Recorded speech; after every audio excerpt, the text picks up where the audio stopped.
Hello दोस्तों, नमस्कार। मैं स्वागत करता हूं आपका ओके जॉब्स की झटका सीरीज में। देखिए, बहुत बार पढ़ा है आपने ये टॉपिक और क्वेश्चन भी आता है। आज इस झटका सीरीज में जो मैं आपको याद कराने वाला हूं वो है राजस्थान का एकीकरण।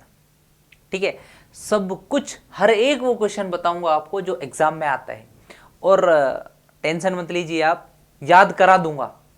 जहां जहां आप कंफ्यूज होते हो उस कंफ्यूजन का अंत यहां पे होता है। यानी कि दर्द का अंत तो सब तुरंत करते हैं, लेकिन यहां पर है कंफ्यूजन का अंत तुरंत। क्योंकि जहां जहां आप फंसोगे, मुझे पता है, मैं भी तो फंसता था, लेकिन आपको नहीं फंसने दूंगा। ठीक है, चलिए स्टार्ट करते हैं। राजस्थान का एकीकरण जो सबसे इंपॉर्टेंट है, 8-7-14, 8-7-14। देखिए, मैं लिख देता हूं, 8 + 7 = 14। 7 + 7 आपने पढ़ा है मैथ में, लेकिन आज से याद रखेंगे अगर राजस्थान हिस्ट्री पढ़ रहे हो तो 8-7-14, यानी कि 8 साल 7 महीने और 14 दिन के अंदर जो राजस्थान का एकीकरण है वो क्या हो गया था, कंप्लीट हो गया था। ठीक है जी। देखिए, अब ये पूछते हैं कितने चरणों में फिनिश हुआ था, तो ये 7 चरण इसमें टोटल लगे थे जब हमारा जो वर्तमान स्वरूप है जो राजस्थान का, ये बनकर तैयार हुआ था। अब वो हर बार क्या क्वेश्चन पूछता है, वो पूछता है कि पहले चरण में कौन था, दूसरे चरण में कौन था, तीसरे चरण में कौन था, चौथे चरण में कौन, और कौन उसका प्रधानमंत्री, कौन उसका राज प्रमुख और कौन था उसका उद्घाटन करता। तो देखिए हुआ क्या था। अभी फ्लो में आ जाऊंगा, टेंशन मत लीजिए आप। तो एक बार अभी स्टार्ट किया है तो हो सकता है आपको थोड़ी दिक्कत आए। देखो, 19 रियासतें थी, 3 ठिकाने थे। ट्रिक से बता दूंगा, शासक भी बता दूंगा, टेंशन ही मत लो आप। तो बस देखते रहो, बने रहो। अब एक बात सोचो, यहां पे मैं आपको ना, अभी तक आपने जिनसे भी पढ़ा होगा उन्होंने 19 रियासतें आपको याद करवाई होगी। ठीक है, कितनी? 19। लेकिन मैं आपको सिर्फ 10 रियासतें याद करवाऊंगा। अब मैं रीजन बता देता हूं। भाई एक बात बोलिए, एक बात बताइए। मैं पूछता हूं, एक लेडीज है, उसके 2 बेटे हैं, अठन्नी और चवन्नी। आपको पता है अठन्नी यहाँ पे है, अठन्नी मेरे पास है। उसने पूछा जो दूसरे वाला है उसका नाम, जो घर है उसका नाम क्या है, तो आप बोलोगे चवन्नी। देखो कैसे, मैं आपको उन 10 रियासतों के नाम बताऊंगा जो आपको याद रखनी है, और जो दूसरे चरण में 9 रियासतें थी उनका जो विलय हुआ था उनका मैं नाम याद नहीं कराऊंगा, क्योंकि हर में किसी में 1 हुई थी, किसी में 2 हुई थी, किसी में 3 हुई थी। ठीक है, तो जो 9 एक साथ हुई थी ना, वो हुआ था सेकंड चरण में, और मैं उसको याद नहीं कराऊंगा। इसका मतलब ये हुआ, जिस रियासत का नाम आपको याद ना आए ना, वो लगा देना किसमें, सेकंड चरण में। ठीक है, देखिए स्टार्ट करते हैं। ये पता नहीं यहाँ पे क्या आ रहा है, लाइट सी आ रही है, कोई बात नहीं, आ रही है तो क्या करें। चलिए स्टार्ट करते हैं। चरण नंबर 1 मैं लिख देता हूं, चरण नंबर 2, चरण नंबर 3। और अगर मैं ये लिखता हूं ना, तो भाई साहब मैं तो लिखने में ही ट्रिक लेके आया हूं। ट्रिक तो क्या है, बस कॉमन सेंस है, देखते रहो और करते रहो। तो 1, 2, 3, 4, 5, 6, 7 और ये 5 है। ठीक है, अब देखिए, पहला जो चरण था उसमें नाम रखा गया था मत्स्य संघ। मत्स्य संघ, उनके कौन कौन सी रियासतें थी वो भी याद कराऊंगा, लेकिन आपको एक बार मैं याद करा देता हूं, एक बार लाइन से बता देता हूं ताकि आपको क्या हो जाए, प्रॉब्लम ना आए। पहला था मत्स्य संघ, दूसरा था राजस्थान संघ, या फिर उसको बोलते हैं पूर्वी राजस्थान। सुनो, राजस्थान वर्ड का प्रयोग पहली बार कब हुआ था, एकीकरण के टाइम, तो बोलना दूसरे चरण में। अगर बोलते हैं कि राजस्थान शब्द को अनुमति कब मिली, तो बोलना छठे चरण में। कब? 26 जनवरी 1950, जिस दिन हमारा गणतंत्र लागू हुआ था। कंफ्यूजन जो क्रिएट होता है आपके माइंड में, ये कब लगाना है और ये कब लगाना है। अगर वो पूछता है कि पहली बार प्रयोग में कब लाया गया था, यहां पे ऑफिशियल अनुमति कब मिली थी, तो बोल रहा है यहां पे, यानी कि 6 में। ठीक है, तीसरे पे बढ़ता हूं, संयुक्त राजस्थान। चौथे पे बढ़ता हूं, वृहत राजस्थान। पांचवे पे बढ़ता हूं, संयुक्त वृहत राजस्थान। छठे पे बढ़ता हूं, राजस्थान। सातवें पे बढ़ता हूं, वर्तमान जो स्वरूप है वो राजस्थान।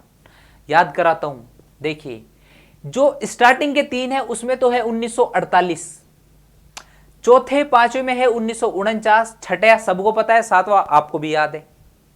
छठा है 26 जनवरी 1950, सातवां है 1 नवंबर 1956। देखिए डेट भी याद कराता हूं, रुकिए तो।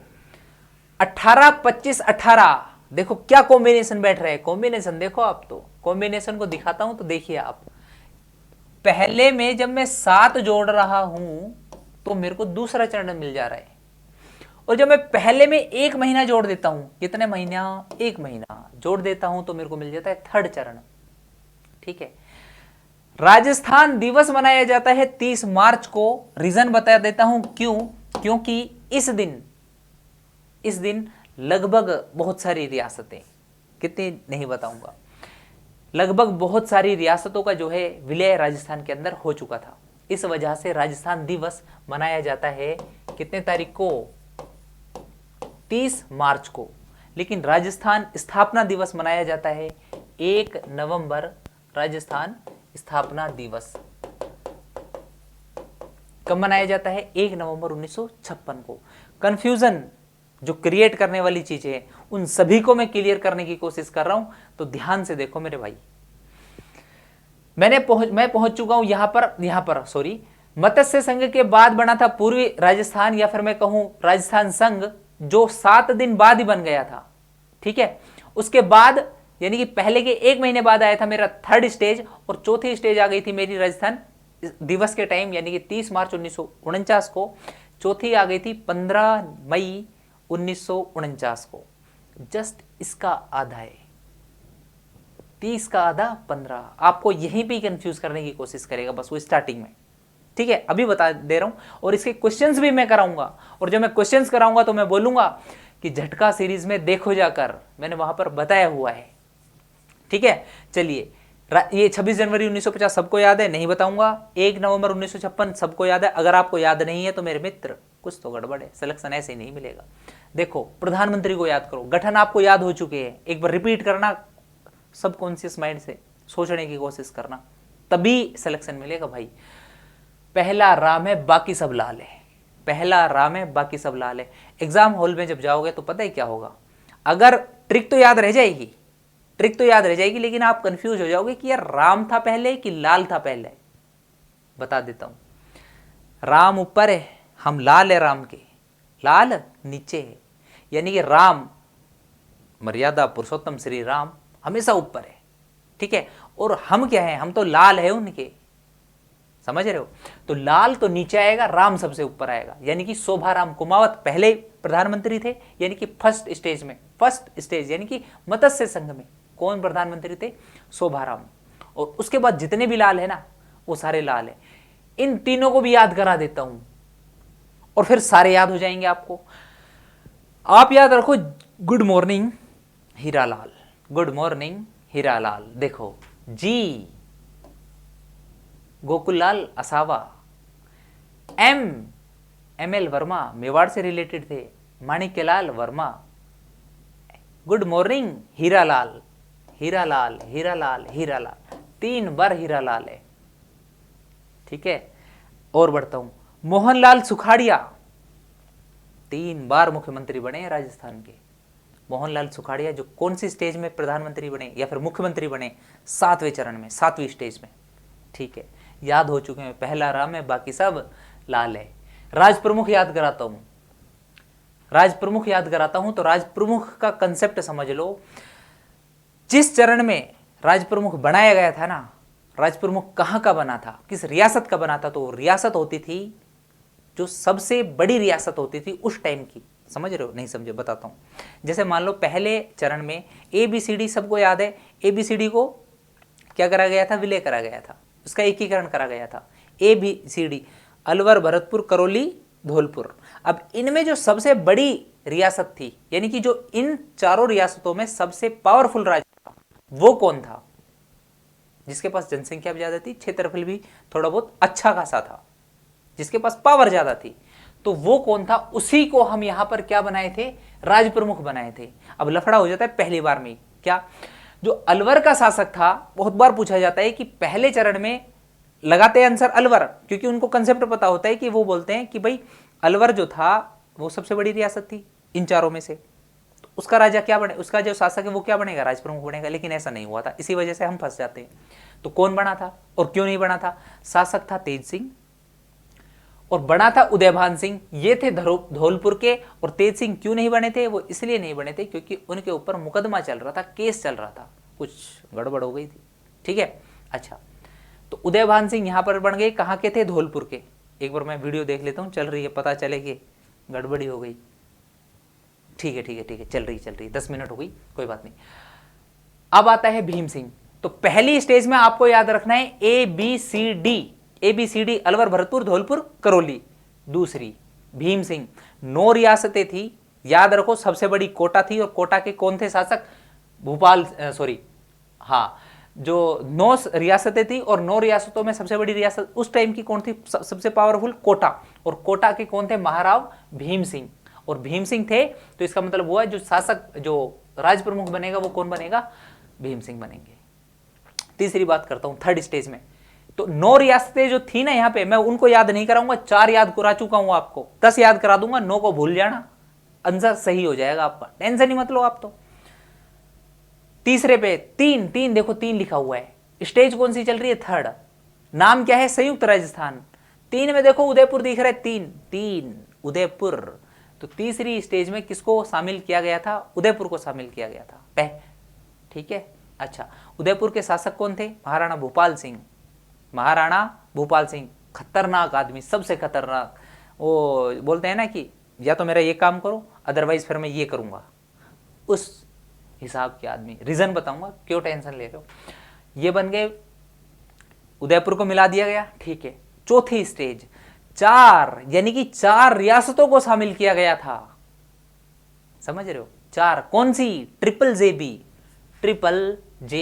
बी, यहां लिखता हूं, triple J B. Jaisalmer Jodhpur, Jaipur और बीकानेर, 4 हो गई। स्टेज कौन सी चल रही है, 4। वृहत राजस्थान है। नोट्स बना लो, और नोट्स पे जो मैं वर्ड्स बोल रहा हूं उनको याद रख लो, कल्याण हो जाएगा। अच्छा, अब इसमें शासक कौन बनेगा, वही सॉरी, जो राज प्रमुख है वो कौन बनेगा, कौन सा शासक बनेगा, वो बनेगा जो पावरफुल है, जनता जिसके पास ज्यादा है। कौन था, जयपुर का, नाम था मान सिंह। अब इससे पहले कौन थे, भूपाल सिंह। अब ये मैं बता चुका हूं, खतरनाक आदमी। इन्होंने बोला सुनो, अगर ये राज प्रमुख बनेंगे तो मैं तो गड़बड़ करूंगा भाई। इन्होंने बोला रुको रुको रुको, गड़बड़ मत करो। तो क्या करें, इनके लिए एक पद का सृजन करा जाए। आदेश आया, क्या इनको महाराज प्रमुख बना दिया जाए। हो गए लट्टू, बोले ठीक है बनाओ। अरे ये तो राज प्रमुख है, हम तो महाराज प्रमुख हैं। तो क्या हुआ, 4th स्टेज में महाराज प्रमुख के पद का सृजन हुआ था। जो महाराज प्रमुख थे वो कौन थे, भूपाल सिंह, फर्स्ट और लास्ट। ठीक है, नेक्स्ट बढ़ता हूं। मान सिंह को क्या बना दिया गया था, राज प्रमुख। अच्छा जी, तीनों में, जहां पर तीनों बार में हीरा लाल जो शास्त्री है वो क्या बने थे, प्रधानमंत्री बने थे। इसी टाइम पे तीनों टाइम जो राज प्रमुख रहे थे वो कौन रहे थे, जो जयपुर है उनके राजा, उनके शासक मानसिंह द्वितीय। अच्छा, आप बोलते हो सर 5वें में किसका गठन हुआ, बोलो 5 = 1 + 4। तो यानी कि फर्स्ट चरण और 4th चरण को, इनको आपस में मिलाया और क्या करा गया, संयुक्त वृहत राजस्थान का जो है निर्माण किया गया। कब किया गया था, डेट बता चुका हूं, प्रधानमंत्री बता चुका हूं, राज प्रमुख भी बता चुका हूं, क्योंकि मान सिंह जी आ गए। ठीक है, छठी में सबसे इंपॉर्टेंट, छठी जो चरण था, 6 जो चरण था, इसमें सिरोही को डाला गया था राजस्थान में। ठीक है, लेकिन अपवाद, आबू और दिलवाड़ा को छोड़कर सिरोही को कंप्लीट राजस्थान में मिला लिया गया था। कौन सी स्टेज में, छठी में। क्वेश्चन पूछा जाता है सिरोही को कितने सोपानों में, यानी कितनी बार में जो है विलीन किया गया था राजस्थान में। तो आपको आंसर करना है 2। ठीक है, 2 सोपानों में। अच्छा जी, लास्ट चलते हैं 7th स्टेज पर। 7th स्टेज में क्या करा गया था, आपको पता होगा कि एक हमारे पास केंद्र शासित प्रदेश भी था। कौन सा था, अजमेर मेरवाड़ा। उसको और आबू यानी कि माउंट आबू और अपना दिलवाड़ा जो सिरोही का भाग था, उसको कब शामिल कर लिया गया था, 7th स्टेज में। समझ रहे हो, ठीक है। अच्छा, अब ये सारी की सारी रियासतें कंप्लीट हो चुकी है, 19 रियासतें और एक अपना यूटी, और 3 ठिकाने भी कंप्लीट हो चुके। लेकिन अब मैं बताऊंगा ठिकाने। 3 ठिकाने थे, नकुल, नैफ और नीमराणा, कैफ और कुशलगढ़, और लैफ और लावा। सबसे बड़ा कौन सा था, जो सबसे बड़ा नाम है वही सबसे बड़ा ठिकाना। ठिकाना किसको कहते थे, जिनको तोपों की सलामी नहीं दी जाती थी, उनको बोला जाता था नॉन सैल्यूट स्टेट, यानी कि ठिकाने। अच्छा, जो सबसे बड़ा नाम है वो सबसे बड़ा ठिकाना है, यानी कि कुशलगढ़ सबसे बड़ा है, लावा सबसे छोटा है, तो इसका मतलब है लावा सबसे छोटा है। कुशलगढ़ कहाँ था? बांसवाड़ा में था। लावा कहाँ पर था? टोंक में था उस टाइम। अभी कहाँ है? जयपुर में है। नीमराणा सबको पता है अलवर में है। अर्थव्यवस्था अगर आप राजस्थान की पढ़ते हैं तो बहुत बार सुना होगा आपने, नीमराणा अलवर में है। याद हो गए? शासक जो इंपॉर्टेंट थे वो याद हो गए। क्वेश्चन आएंगे और करा दूंगा, टेंशन मत लो। अच्छा जी, अब मैं आपको इनके शासक बता देता हूं कि इनके ठिकानों के बहुत बार पूछे जाते हैं। कुशलगढ़ हरेंद्र सिंह। क्या? हरेंद्र सिंह। हरि कुशल रहे, यानी कि जो हम सब सोचते हैं कि भगवान करे तू खुश रहे, और हम ये कामना कर रहे हैं कि भगवान भी खुश रहे, हरि कुशल रहे। ठीक है। अच्छा, लावा से क्या बनेगा? प्रदीप सिंह। यानी कि जो लावा होता है वो क्या होता है? एक दीपक की तरह होता है, क्योंकि जब उसका उद्भव होता है, उद्गार होता है, तो क्या करता है? एकदम बहुत सारा उजाला कर देता है, यानी कि एक दीपक की भांति प्रतीत होता है, यानी कि प्रदीप। ठीक है, बच गया तीसरा। कौन सा?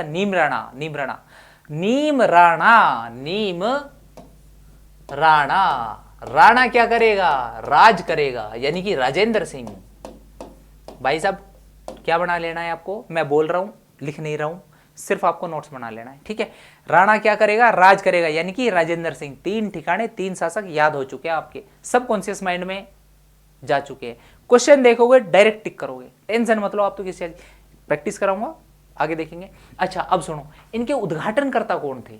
उद्घाटनकर्ता गोडगिल, एक अभी हमारे एक टीचर हैं, क्या नाम है उनका? प्रदीप जी ने ट्रिक बना दी है, बहुत बढ़िया। गोडगिल चाचा पटेल। गोडगिल नेहरू पटेल, चाचा पटेल, कुछ भी बोल दो। आप बोलोगे सर गोडगिल तो याद हो जाएगा, लेकिन नेहरू और सरदार वल्लभ भाई पटेल में कंफ्यूजन होगा। मत करो ना कंफ्यूजन। नेहरू में कितने अक्षर? 3, यानी कि कौन सी स्टेज में उद्घाटन किया? 3rd स्टेज में। अच्छा जी। सरदार में कितने अक्षर? 4, और पटेल में देखो 4 दिख रहा है आपको। अब मैं क्या करूं भाई साहब? सामने लिखा हुआ है। अब अगर मैं टेल ना लिखूं तो इसको 4 पढ़ोगे या पे पढ़ोगे? आपकी मर्जी। मैं 4 भी देखता हूं, इसको पे भी देखता हूं, आप भी देखना स्टार्ट कर दो। अच्छा जी, चारों उद्घाटनकर्ता हो गए। ठीक है, अब सुनो, मैंने बोला था कि चौथे स्टेज में सरदार वल्लभ भाई पटेल ने बोल दिया था कि जो है भारत राजस्थान का एकीकरण समाप्त हो चुका है, संपूर्ण हो चुका है। रीजन बताऊं? उस टाइम पे 18 रियासतें और 3 ठिकानों का जो क्या हो चुका था? विलय हो चुका था। ठीक है, अब मेरी बात सुनो। अब एक क्वेश्चन पूछा जाता है कि ऐसा किसने कहा था? एक सेकंड, एक क्वेश्चन और बता देता हूं पहले मैं। देखो, राजस्थान का जब एकीकरण हुआ था ना, तो सबसे पहले साइन करे थे तेज सिंह ने। कहां के थे? अलवर के थे। कंफ्यूजन होता है कि भारत के विलय पत्र पर सबसे पहले साइन किसने करे थे? वो थे बीकानेर के शासक शार्दुल सिंह। वजह बताऊं? देखो, याद कराने की वजह है, बाकी रियल नहीं है। अलवर के शासक जब फंस गए थे इस किसी एक केस में, एक कांड में, तब उन्होंने क्या सोचा होगा कि यार कैसे भी करके ना यहाँ की सरकार से अगर थोड़ी बॉन्डिंग बन जाए, क्या बन जाए? बॉन्डिंग, तो हो सकता है मेरे को रिहाई मिल जाए। तो इसी वजह से उन्होंने सोचा क्यों ना एकीकरण में शामिल हो जाएं। ऐसा हुआ नहीं था हकीकत, लेकिन मैं बता रहा हूँ याद करने का तरीका, ऑफेंड मत होना। ठीक है। विलय में बीकानेर के आगे ना बीका लगा हुआ है, तो ऐसा लगता था उनको कभी ये पाकिस्तान में ना चला जाए, इसलिए उन्होंने बोला नहीं, आप टेंशन मत लो, हम तो भारत में ही रहेंगे। अच्छा, एक शासक थे हमारे, कहाँ के? जोधपुर के। नाम गजब का है, नाम बहुत भारी है, लेकिन काम उनके थोड़े हल्के थे। वजह बताता हूँ। नाम था हनुमंत सिंह। शासक थे जोधपुर के, लेकिन उन्होंने पता ही क्या करा? उन्होंने अंदर ही अंदर एक समीकरण बैठाई और उन्होंने सोचा क्यों ना मोहम्मद अली जो जिन्ना थे उनके साथ मिलकर, वो पाकिस्तान में मिलना चाहते थे, लेकिन जो अपने सरदार पटेल थे, अब उनको लौह पुरुष ऐसे थोड़ी कहा जाता है, समझ रहे हो? तो उन्होंने भी उससे भी तगड़ी समीकरण बैठा दी, समझ रहे हो? उन्होंने छोटी बनाई, उन्होंने बड़ी समीकरण बैठाई, और उनको खींच के और कहाँ पे लाके पटक दिया? राजस्थान में। इसकी जानकारी कैसे मिली? एक सुमनेश त्रिपाठी जी भी थे, उनका एक क्या था? रियासती नाम से एक समाचार पत्र था जो 1945 में प्रकाशित हुआ था, उसके थ्रू उनको जानकारी मिली। वीपी मेनन साहब और सरदार पटेल जी आए, पकड़ा, बिठाया राजस्थान में। सारे के सारे डाउट क्लियर कर चुका हूं। एक क्वेश्चन और पूछा जाता है कि जो मैं अपने डेथ वारंट पर साइन कर रहा हूं, ऐसा किसने कहा था?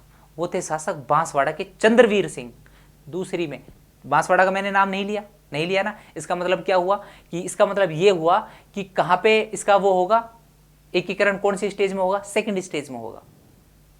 ठीक है, जिसका मैंने नाम नहीं लिया वो चली जाएगी सेकंड स्टेज में, बाकी सारों में नाम लिया है वो आ जाएगी अकॉर्डिंग टू नेम। ठीक है, जैसे जैसे मैंने नाम लिया है, कंप्लीट हो चुके हैं। अच्छा, एक क्वेश्चन और पूछा जाता है, सुनील टप्पा को राजस्थान में कौन से चरण में मिलाया गया? 7वें चरण में। ठीक है, सिरोंज क्षेत्र को राजस्थान से बाहर कब किया गया? 7वें चरण में, एमपी में दे दिया गया था, और जो सुनील टप्पा है उसको राजस्थान में मिला लिया गया था। तो मेरे को ऐसा लगता है, अब ये 10-15 मिनट की होगी, लेकिन आप ये सोचो मैंने बहुत सहजता से आपको याद कराने की कोशिश की है, समझाया है, कंसेप्ट बताया है, कुछ अच्छी अच्छी बातें भी बताइए, फनी ताकि आपको याद हो जाए। अगर आपको ये वीडियोस पसंद आते हैं, हमारे झटके पसंद आते हैं, तो हमें आप क्या कर सकते हो, सलाह दे सकते हो। लेकिन उससे पहले एक चीज़ दिखा देता हूँ, झटका सीरीज का उद्देश्य देख लो, क्या मम्मी पापा के विश्वास पर खरा उतरना है। आपको मेहनत इतनी कर देनी है कि आपको सफलता मिले, और 1 मिनट भी टाइम वेस्ट नहीं होगा। ठीक है, अच्छा, अब मैं आपको सजेशन के लिए बता देता हूं, एक बार सजेशन लिख लो, फिर हम इस वीडियो को क्या करते हैं, फिनिश करते हैं। Okay jobs hello okay jobs mister JM_Sharma SHARMA insta ID है दोनों ही। आप अगर आप सजेशन देना चाहते हैं दे सकते हैं। Thank you so much. Next में मिलेंगे किसी एक अच्छे से झटके के साथ जो आपकी कामयाबी को बुलंदियों तक पहुंचाएगा। Thank you so much.